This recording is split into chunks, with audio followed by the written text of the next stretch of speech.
property, which then yields the final hinge property that we input, and it has the cover also into that, and everything sums up. So basically, we are now considering the effects of cover, of the stirrup confinement, of the nonlinear behavior of the concrete, of the steel, of the degradation, everything combined together into this nonlinear hinge that we can input to the programs. So when you load this one, it can go first step, then it can go to this step. If it is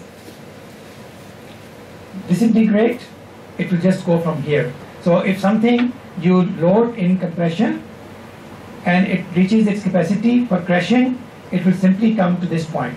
So this concrete cover is like this. This will disintegrate and come here. So that part will follow, that part of the section will follow that curve.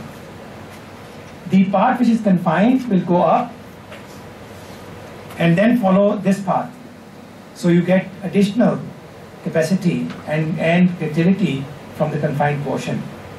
And then we'll have a residual capacity because of the final core still remaining. So this kind of summation helps us to control the behavior of these loops. And the more confinement we have, the better control, better disintegration we will, less disintegration we will have in the system. Steel reinforcement like this goes up, comes back, so it goes, so it can be a more or less stable system. So steel is quite stable in terms of the cyclic behavior and doesn't damage so badly. So we can have the steel and concrete, when they combine together, then we get the combined steritic loop, which is normally represented by Takeda models.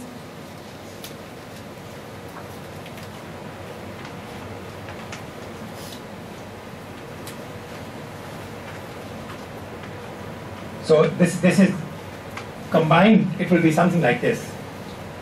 Steel and concrete, steel alone, concrete alone, and then combined, when you put them together, you get a more complex response in terms of the hysteretics.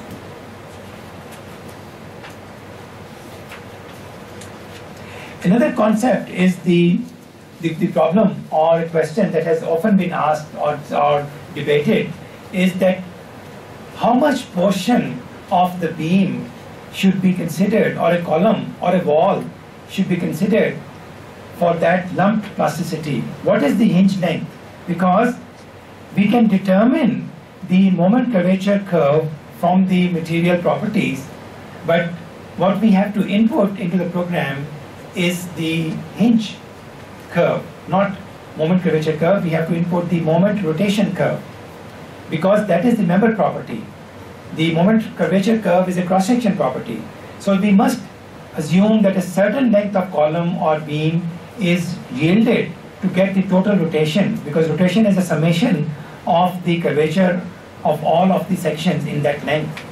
And this has been studied, debated, and argued a lot. And hinge length, people assume it's about equal to the depth of the member, half the depth of the member, or something like that. Many formulas have been proposed that what should be the equivalent length that you will get, because it will affect the rotation that you are going to input. So because we have to multiply the moment curvature curve by that length to get the moment rotation curve. So that length has some significance. So typically these equations, many other equations, and this is most popular equation, 0.08L plus that one, we can use to calculate that equivalent length of the plastic hinge. So if I may conclude on this one, to get the hinge properties or the model of a beam or a column, we start with the concrete model, basic raw model, then we modify it by the confinement of the stirrups, then we add the steel into that, then we consider the hysteretics of that combined section, then we think about the hinge length for the plasticity model, then we modify the moment curvature curve that we compute, by the hinge length, and then we input that into the program as an input, right? So that's how everything that is happening gets sort of connected to the analysis, and that hinge information then is used by the program to determine the response of the structure, not the elastic curve anymore. So normally when you do the, if you remember the stiffness matrix analysis or a finite element method analysis, it is based on the, so deformation and the actions are related by the stiffness. So that when you input the value E, it always has that relationship. But in this case, it checks what is the current E. The program checks what is the current E. So where is the deformation? Then instead of using the E at the start, it uses the E at that point in deformation based on the curve that we have specified. So that's how the nonlinearity gets included into the results.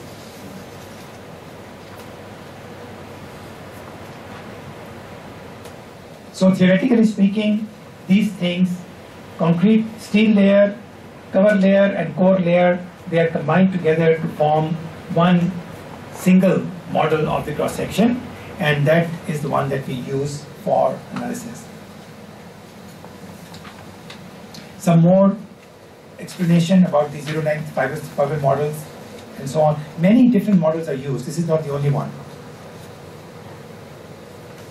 But ultimately, we end up with this kind of a response, in case, which gives you the plot of the cross section, including the effect of this cover, core, and reinforcement, and with the cyclic loading up and down. So if you plot that, you will get a curve something like that. Now talking about the walls, so that was, so far we were talking about the beams and frames. So beams and frames we can represent by the equivalent hinge models. But walls are different, because walls, core walls could have a lot different shape, different configuration. It cannot be represented realistically by a single hinge. So what people have done is that they have used now two options. One is the fiber model, second is the nonlinear shell element model. Fiber model is that we divide the wall section into many small columns. We say that wall is made up of many small columns, and they are, each of that is a fiber. And the reinforcement, confinement, and concrete, in that these are all vertical elements in the wall. Let's say every half meter there's a column in the wall, and that column has the properties of the reinforcement provided in the wall at that location, and the properties of that can be calculated from that information, just like a column hinging. And then we combine them together by a constraint equation. They all move together, they all deform together, and then we say, oh, this is a fiber model.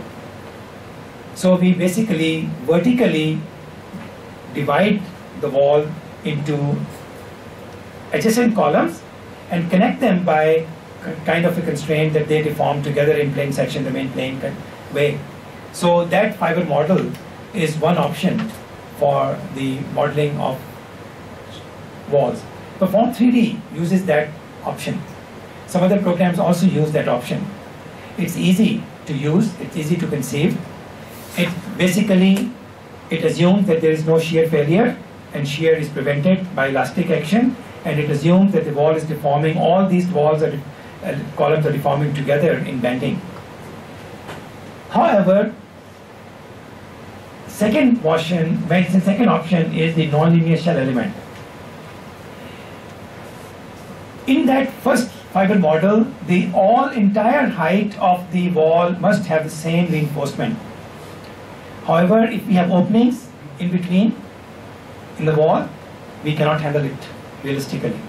If we have walls which are of uneven cross section, we cannot handle it realistically. Also, if the wall configuration is complicated, we cannot handle it very well.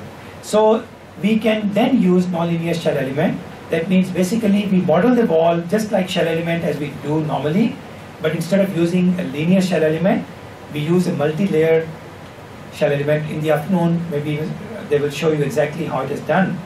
So we assume that the cross-section of the wall is consisting of 7 layers, or few, 7 layers. Why 7 layers?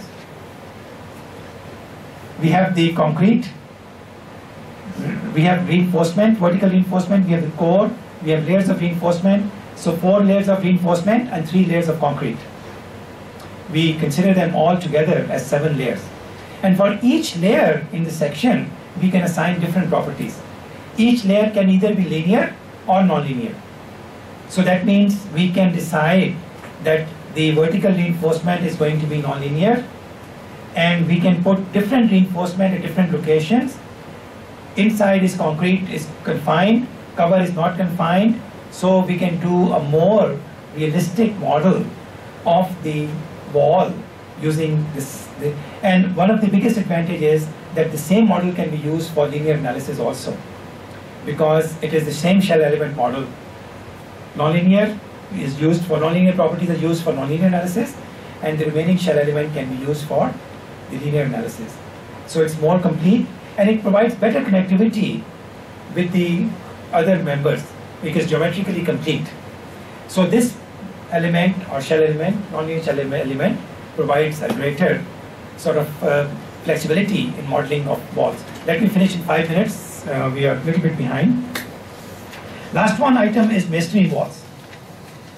Masonry walls in a structure, or infill walls in a structure, play an important part. For a tall building, not so much, because tall buildings normally they use lightweight partitions, and these walls are very small compared to the beams and columns and shear walls, so they really have no meaning. Small buildings, few-story building, 2-story, 3-story building, in which case the masonry wall may itself be quite strong compared to the columns, then they play a very important part, important role. So in a deformation, when you have an earthquake, for example, in the beginning, when these walls are not cracked, they take all the force, they make the structure very stiff.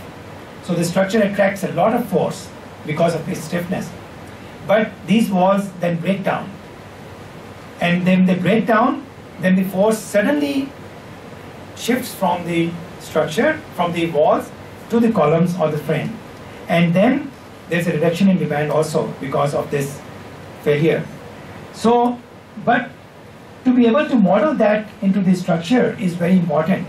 If you ignore it, you think you are safe? No, cannot be. It is not a safe assumption to ignore the masonry walls in a frame. You might think that, oh, I can just ignore them. No, it is an unsafe assumption. They need to be included, but included right. So they are represented by equivalent diagonals. So a wall becomes equivalent diagonals, and these diagonals, their properties are derived from the shear capacity of the wall. And research has been done on this, and many provisions have been developed to generate the equation to estimate the capacity of these struts and the nonlinear response. This is one of the equations from FEMA. And finally, you could represent this wall by a nonlinear curve.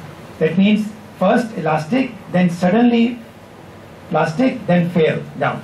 So this type of input as a nonlinear element can be done for masonry walls, which means that we can include the collapse of the masonry wall into the system, into the structural system. So these walls will behave as elastically in the beginning. If the earthquake force is not that large, deformation, they will remain elastic and they will stiffen the structure. The structure will become very good for low-level earthquakes. When a strong earthquake comes, they will break here and then allow the force to be transferred back to the frames, which will take the remaining force, which will be not taken by the walls. And then after some time, they will simply be removed from the system because they'll be gone. So based on this model, the masonry walls can also be included in the nonlinear analysis. All right. So I think that basically the P delta effect, I already talked about this. P delta effect needs to be included in the analysis, and we don't want to go into the background of the P delta so much, but the important thing is that when you're doing the analysis, the P delta effect, there are two types of P delta that you need to include: the small delta, the large delta. You know about that, right? Yes? No? Okay. Quickly. Large delta, small delta. P delta large is basically the total effect of the total deformation of the structure, and P delta small is the local buckling or local deformation of the member, which is normally can happen for gravity loads. Large delta happens for lateral loads generally, small delta happens for gravity loads generally. So the total P delta effect is a summation of P big delta and P small delta. So if the members are very small, gravity load is very high, small delta will be very large. If the earthquake forces are large, deformations are large delta will be relatively bigger. But both needs to be included. Normally the programs only include large delta in the P delta analysis. Small delta is generally not included because it's not significant for earthquake type of analysis. So we may or may not include it, but if you want, you can. So normally what you can do is, in the analysis, first you apply the gravity load and include the small delta. But for small delta, remember, these must be divided further. If you do not subdivide the column elements, small delta will not be estimated reasonably, because the deformation, local deformation needs to be estimated. So you apply small gravity load, lock it, then you apply horizontal load, then big delta will come into play. So both small and big delta effects need to be included. These are very important effects for nonlinear analysis, for performance-based design, because we are talking about deformations of up to 2%, very large deformations, which will definitely have P delta effect. So cannot be ignored. So nonlinearity of material, nonlinearity of cross-section, and P delta effects, all three need to be included, plus the effect of the hysteretic degradation in the nonlinear modeling. So that is the final summary of this whole thing.